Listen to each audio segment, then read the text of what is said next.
This is a Fox News alert. We are live from Sacramento as the Trump administration launches a federal lawsuit against California. Our next guest is a state lawmaker who has actually called on Washington to sue California. So tonight, he's actually getting his wish because President Trump's Justice Department has just done that. The lawsuit alleges 3 recently passed state laws are deliberately interfering with federal immigration policies. Joining me now, Republican candidate for governor here in California, Assemblyman Travis Allen. Great to have you with us tonight. Thank you so much. Thanks for having me on. Okay, so this basically goes after 3 laws that were passed by California in the last year or so that have to deal with blocking or making it harder for ICE to do its immigration and enforcement in this area. The feds say it's no good. We'll see, because it's got to go through the 9th Circuit. It's going to have a rough road there. It will, but you know, this is not just about illegal immigration. This illegal sanctuary state is where California is sheltering people who are here illegally that are committing crimes while they're here in California with taxpayer dollars. It is absolutely illegal. It is completely unconstitutional.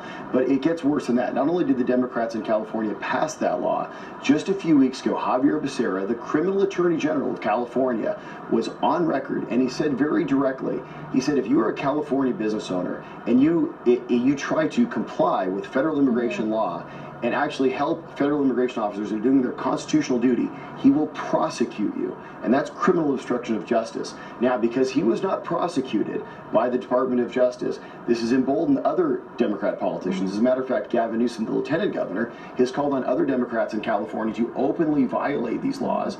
And Libby Schaaf, the mayor of Oakland, now just recently, this was just a couple days ago, she warned everybody in her local area of an impending ICE raid. There was 800 criminals. They only ended up rounding up about 130. So what that means is that 600 criminals are now on the streets of California because Libby Schaaf was aiding and abetting criminals in California. Again, another felony. So now that Jeff Sessions is here in Sacramento, we're very happy because somebody has to stand up and keep California safe. Somebody who's not happy, you're not surprised to hear this, Governor Brown, he says this: at a time of unprecedented political turmoil, Jeff Sessions has come to California to further divide and polarize America. Jeff, these political stunts may be the norm in Washington, but they don't work here. Sad. And I think there were 3 exclamation points. Yeah, you know, look, Jerry Brown is wrong, and he knows he's wrong. He's violating the law, and all of the Democrat politicians that are running California know that they're in big trouble. With Jeff Sessions' arrival in Sacramento, justice is finally coming to California, and California citizens can sleep a little bit easier at night knowing that the U.S. Department of Justice is actually going to enforce federal immigration law. Okay, you're not the only Republican running, so I want to give you a chance to respond to John Cox, who is also running. We're going to talk to him. He's going to be on the show later this week. But this is what he says about allegations that you've had to answer regarding sexual harassment. He says when you represent people, you can't engage in any behavior that would be considered risky in any way whatsoever, because what you're doing is you're opening yourself up to blackmail, you're opening yourself up to attacks and complaints that will affect your decision making. And so people know it was that the accusation was that your foot touched someone under a table and that you touched them on the shoulders. This is exactly right. So, look, this is the standard playbook of the Democrats across the country.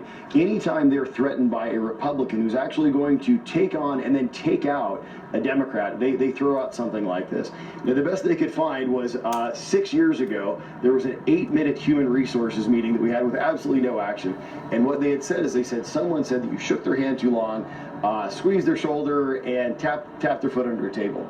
You know, of course, at no time in the past nor at any time in the future have I ever done anything that was inappropriate. I'm sure I've shook many people's hands and probably, you know, accidentally bumped many people on their feet. But, you know, this is, again, another typical tactic we see from the Democrats. But this is a Republican. Well, actually, this was brought on, the charge was brought on by a Democrat-led committee right here in Sacramento. Okay. So John Cox, my opponent, is trailing badly in all of the polls. I'm the Republican frontrunner in the California governor's race. I lead in every single major poll, all 4 of which just came in the last month or so. And so really, with his desperate campaign, he's reaching out and trying to, you know, go onto a Democrat line of attack because he knows he's going to lose this race. Right. California needs a Republican to run to actually become the next governor. We'll see if they get one, and we'll talk to him later this week as well. Great to see you. Great to meet you. Thank you so much. Have you with us live. More news right after this.